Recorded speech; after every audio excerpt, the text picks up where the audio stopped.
They thought I was weak. They thought kicking me out would break me.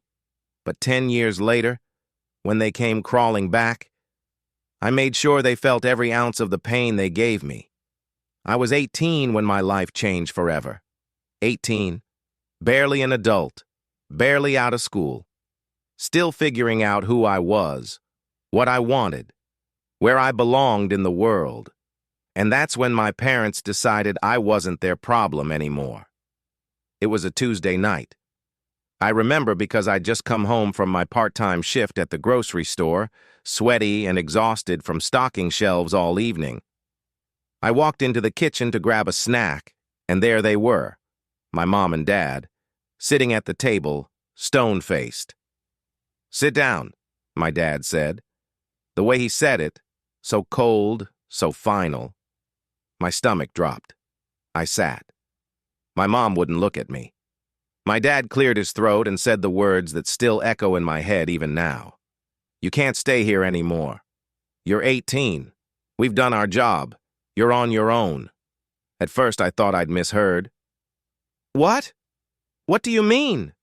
He leaned back, folding his arms. "You're a burden. You eat our food, you take up space, and frankly, you're not going anywhere in life. We're not going to support a failure."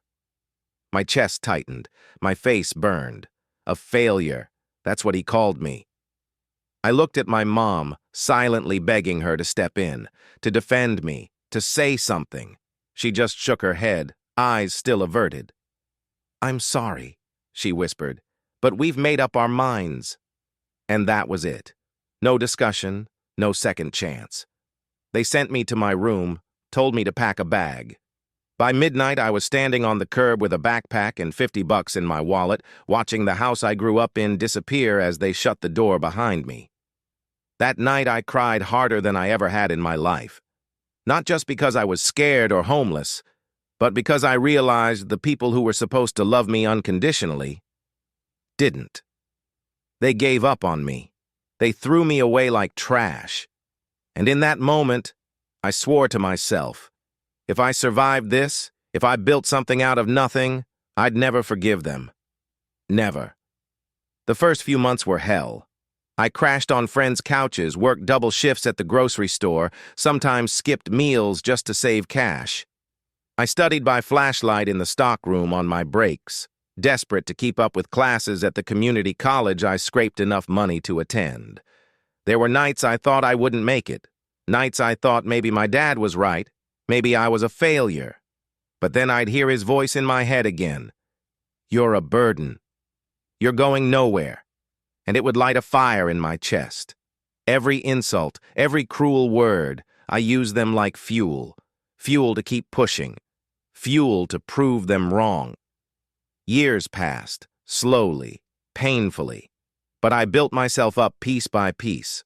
I got a scholarship, transferred to a university, graduated with honors, landed an internship that turned into a job, then another, and eventually a career I could be proud of.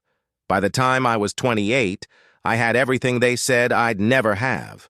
A high-paying job, a beautiful home, a life built from nothing but grit and determination, and no thanks to them. I didn't speak to my parents once in those 10 years, not on birthdays, not on holidays, nothing. As far as I was concerned, they were strangers, and I was fine with that. Until one night, there was a knock at my door. When I opened it, I froze. It was them, my mom, my dad. Standing on my porch, older, smaller, their faces worn with stress I didn't recognize. And when my dad spoke, his voice wasn't cold or cruel this time. It was desperate. "Son, we need your help." For a moment, I just stood there, staring at them like ghosts from another life. My dad's shoulders, once broad and intimidating, were hunched now. My mom, who never once defended me all those years ago, clutched her purse like it was the only thing keeping her standing. I didn't say a word. Finally, my dad cleared his throat, his voice low, almost shaking. Can we come in?" Every fiber of me screamed no. to slam the door in their faces the way they slammed their door in mine.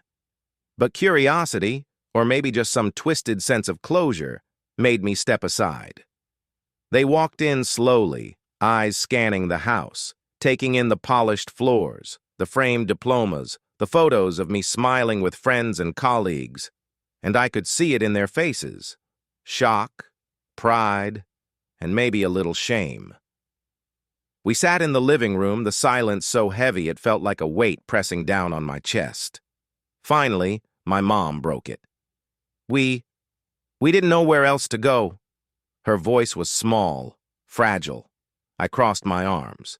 You've had 10 years to call me, 10 years to write, to reach out. But you never did, and now suddenly you're here, at my door? Why?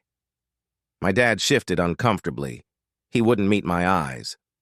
We've hit some hard times. I almost laughed. Hard times? That's what they called it. Try being 18 and homeless. Try choosing between textbooks and groceries. That's hard times, but I bit my tongue, for now. Go on, I said coldly. Turns out their perfect little world had crumbled. My dad had been laid off 3 years ago. The company he thought he'd retire from shut down, leaving him jobless. My mom's health had started to decline around the same time, racking up medical bills they couldn't afford. They burned through their savings, sold the house, moved into a small apartment. And then, last month, the landlord kicked them out for falling behind on rent. Now, they were broke, sick, homeless. And suddenly, they remembered they had a son. You're doing so well, my mom said, her eyes pleading. We've seen your LinkedIn, your company profile. We're proud of you. We are. And we just need a little help to get back on our feet. I leaned back in my chair, studying them, proud of me. Funny. When I was 18, they called me a failure, a burden. Now I was their only hope. The silence stretched. My dad finally looked at me, his eyes glassy. I know we made mistakes. We thought we were teaching you tough love. We thought pushing you out would force you to grow up. But maybe we were wrong. I clenched my fists. Maybe they were wrong.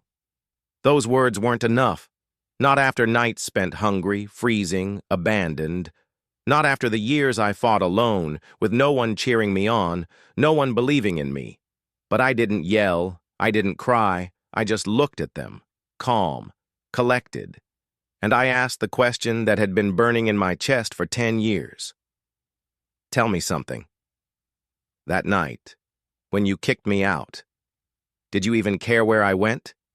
Did you think about me at all? Or did you just lock the door and go back to sleep? My mom's lip trembled. My dad swallowed hard. They didn't answer, and their silence told me everything I needed to know. A part of me, the 18-year-old still standing on that curb with nothing but a backpack, wanted to scream, to throw them out, to tell them they could rot for all I cared. But another part of me, the man I'd become, saw the opportunity. Because revenge isn't always loud. Sometimes the sweetest revenge is patience, letting them beg, letting them squirm, letting them feel powerless the way I once did. So I leaned forward, resting my elbows on my knees. I'll think about it, I said coldly, and the way their eyes lit up, desperate, hopeful, only made my chest tighten with a dark kind of satisfaction, because they thought I might save them. They had no idea what was coming. I let them sit in silence for a long time, long enough for them to squirm, to wonder what was going on in my head. Finally, I sighed, leaning back into my chair. You can stay here. For now, the relief on their faces was instant. My mom actually started crying, thanking me over and over while my dad's shoulders sagged as if a weight had been lifted. I didn't smile, because they thought this was mercy. But really? It was the beginning of their lesson. I showed them to the guest room. It was spacious, clean, with a queen bed, soft sheets, and a big window overlooking the garden. Funny. When I was 18, they didn't even care where I laid my head. Now here they were, sleeping under my roof, in comfort I built without them. As I walked out, I paused in the doorway and said, "Don't get too comfortable. This is temporary." My dad nodded quickly, like a child being scolded. "Of course. We just need time to figure things out." I shut the door behind me, and for the first time that night, I felt it. Power. The power they once ripped from me was finally in my hands. The next few days were interesting. My mom tried to play the doting parent, cooking breakfast in the mornings, asking about my work, smiling like she'd never abandoned me. My dad, he stayed quiet, shuffling around the house, eyes downcast. Every once in a while he'd attempt small talk, but it always fell flat. And I let them try. I let them pretend like they were parents again. But every time I sat at that table, sipping my coffee while they scrambled eggs or folded laundry, I remembered that night 10 years ago. I remembered standing on the curb with nothing, and the anger bubbled just beneath the surface. One night my mom knocked on my office door. "Sweetheart," she said softly, "we just wanted you to know how proud we are of you. You've done so well for yourself I didn't look up from my laptop." "You mean I did so well without you?" Her voice caught. "We made a mistake back then. We thought we were doing the right thing.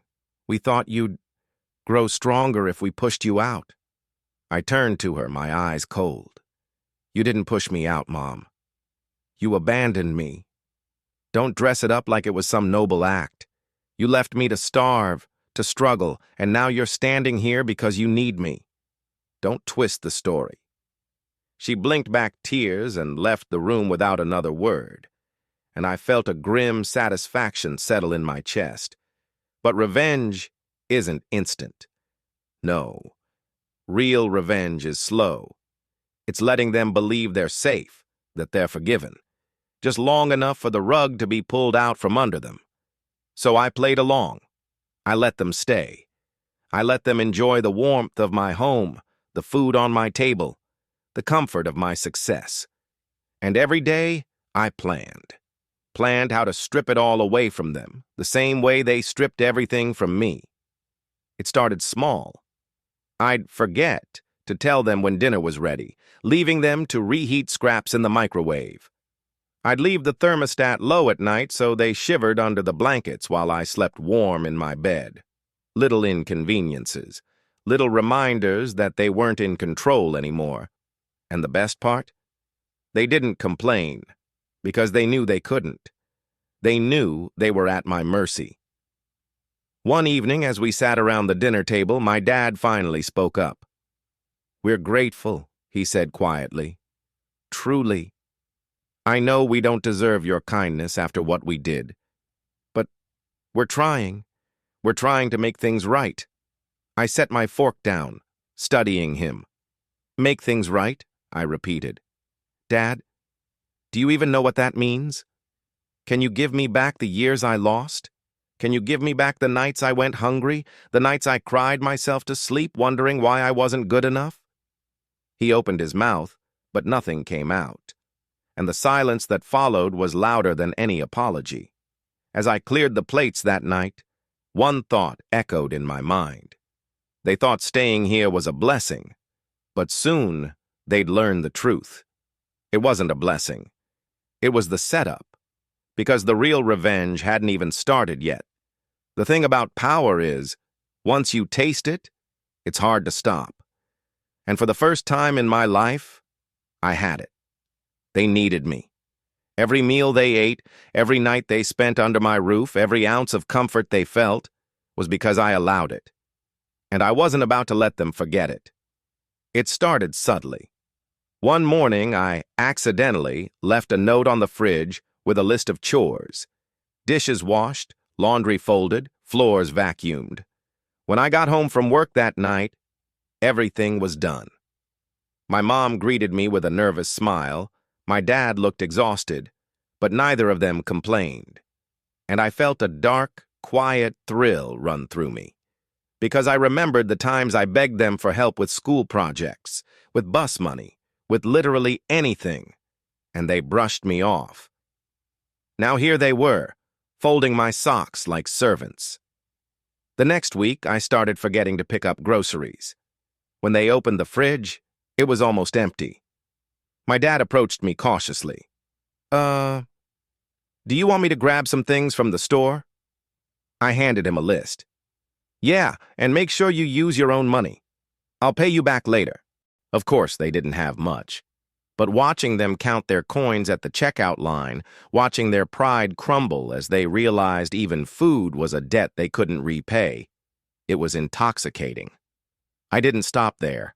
I started inviting friends over, colleagues, people who knew me as the successful, polished man I'd become. And I introduced my parents not as mom and dad, but as relatives who needed a place to crash. I watched their faces flush red as they shook hands, forced smiles plastered on their lips, while my friends casually complimented me on the house, the car, the career. Every compliment was another knife twisting in their pride, and I enjoyed every second. One night, over dinner, I decided to push further. "Funny," I said casually, cutting into my steak. 10 years ago, you called me a failure, a burden, and now? Looks like you're the burden, doesn't it?" The silence was deafening. My mom's eyes filled with tears. My dad's jaw clenched, but he didn't argue, because he couldn't. They had no defense. They had no ground left to stand on. But the real breaking point came a week later. It was a Saturday morning, and I told them I needed the garage cleaned out. Dusty boxes, old tools, junk I hadn't touched in years. I stood at the doorway, arms crossed, as they hauled box after box, sweat dripping down their faces. My dad's back ached, my mom's hands trembled, but they kept going. At one point, my mom stopped to catch her breath, leaning against a shelf. And I said it, the words I'd been waiting 10 years to say. "Careful. Wouldn't want to look weak. Remember? Weak people are just burdens." She froze. My dad's head snapped up. His eyes burned with shame, but he said nothing. And in that moment, I saw it. The exact same look I had the night they kicked me out. Except this time, it was on their faces. That night, as I lay in bed, I thought about the boy I used to be. The scared, broken 18-year-old standing on the curb with nothing. If he could see me now, he'd smile. Because the people who left him to suffer were finally feeling what he felt. Helpless, small, disposable. And the best part? This was only the beginning. By now they had slipped into a routine. Wake up early, clean the house, cook the meals, run the errands. It was almost comical, how easily they adjusted to being the help in the very home they once claimed I'd never be able to afford. But I wasn't satisfied yet. Not even close. One evening I came home later than usual. My mom was sitting on the couch, her breathing shallow, her hands shaking. "Are you okay?" I asked flatly, though I already knew. Her health issues had been getting worse, the same health problems they told me about the night they begged for my help.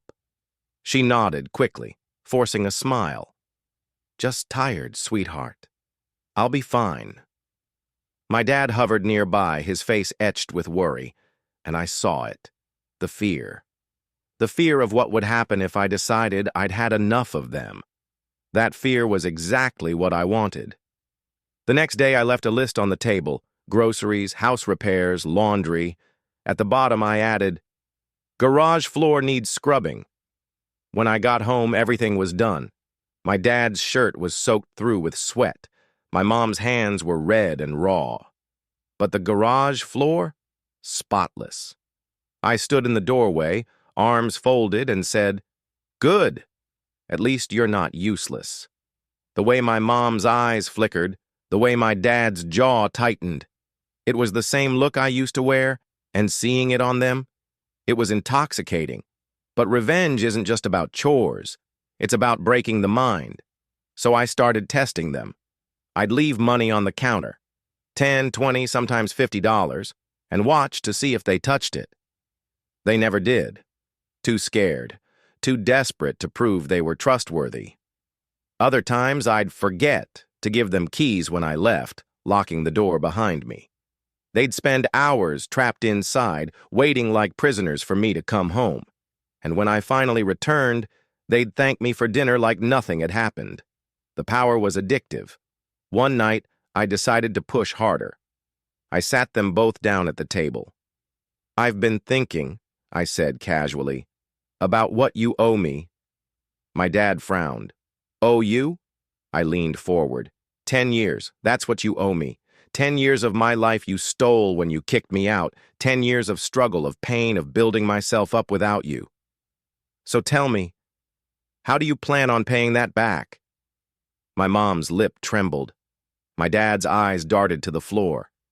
They didn't have an answer, and I didn't expect them to, because there was no way to repay what they took. That was the point. Over the next week, I tightened the screws. I stopped giving them full meals, leaving smaller portions at dinner. I made them do yard work until their backs ached. I reminded them over and over that without me they had nothing. And each time, they nodded, thanked me, swallowed their pride just a little more. Until one night, my dad snapped. We were in the kitchen. He was scrubbing dishes, his hands red from the hot water. Suddenly, he slammed a plate into the sink and turned to me. "This isn't fair," he growled. "We said we were sorry. We admitted we were wrong. What more do you want from us?" I stood slowly, my chair scraping against the floor. "What do I want?" I repeated, my voice low, dangerous. I stepped closer, so close I could see the rage and humiliation battling in his eyes. "I want you to feel what I felt. Every single day. For 10 years. I want you to wake up every morning and wonder if you'll eat, if you'll sleep, if you'll even survive. I want you to remember that when I needed you most, you threw me away like garbage. And now you live at my mercy." His face went pale. My mom's eyes filled with tears. And just like that, his anger collapsed into silence. That night, I lay awake in bed, staring at the ceiling. For the first time, I felt it. The revenge was close. The lesson was almost complete, and soon, very soon. They were going to learn that walking back into my life was the worst mistake they ever made. The night after my dad snapped, something shifted. They moved quieter through the house. My mom barely spoke. My dad avoided my eyes completely. They knew they were broken. And that's when I realized the timing was perfect. It was time for the final move. A week later, I told them we were going out for dinner. They looked surprised, maybe even hopeful. It was the first time I'd invited them out since they arrived. "We're going somewhere nice," I said. "Wear something decent." My mom actually smiled as she put on an old dress. My dad wore a tie that had seen better days. And for a moment, they almost looked like parents again. Almost. We drove to a restaurant uptown. Expensive, classy, the kind of place that screamed success. As we walked in, I saw heads turn. Colleagues from work, business partners, friends, perfect. We sat at a large table right in the center of the room. The waiter poured wine, menus were passed out, and I leaned back in my chair watching them squirm, because they didn't know what was coming. Halfway through the meal, I raised my glass and tapped it lightly with my fork. The room quieted. "Ladies and gentlemen," I said with a smile, "I'd like to share a story tonight. A personal one." My parents froze. I could see the panic in their eyes. But I didn't stop. 10 years ago, I began. When I was 18, my parents sat me down at the kitchen table. They told me I was a burden, that I was going nowhere. And by midnight, I was standing outside with a backpack and $50, homeless. Alone gasps rippled through the room. I looked straight at them as I continued. They thought they were teaching me a lesson. They thought they were done with me. But what they really did was light a fire that built the man you see today. Everything I have, everything I am, it's because they threw me away. My mom's face was white as a sheet. My dad's hands shook on the table, and I delivered the final blow. And now, 10 years later, they came back. Not out of love, not out of regret, but because they're broke, homeless, and they thought maybe I'd save them. The silence was deafening. Then whispers, stares. My parents looked around, humiliated, exposed, and I leaned forward, my voice low but sharp enough to cut glass. But the truth is, the only thing I owe them is the same mercy they gave me, which is none. I stood, dropped my napkin on the table, and walked out. I didn't look back. Not when my mom begged under her breath. Not when my dad muttered my name like it was a plea. I walked out into the night air, my chest heaving, my heart pounding, and for the first time in 10 years, I felt free. By the time I got home, they were gone. They didn't come back to my house, they didn't call, they didn't write, and I didn't go looking, because just like they'd left me all those years ago, I had left them. Only this time, it wasn't a scared teenager standing on the curb. It was them. Two broken people finally tasting the emptiness they forced on me. Sometimes revenge isn't about shouting. It isn't about fists or fury. It's about patience. It's about letting the ones who hurt you feel exactly what you felt, until they break under the same weight they once put on your shoulders. And as I sat in my quiet home, sipping a glass of wine, I realized I didn't need their love. I didn't need their approval.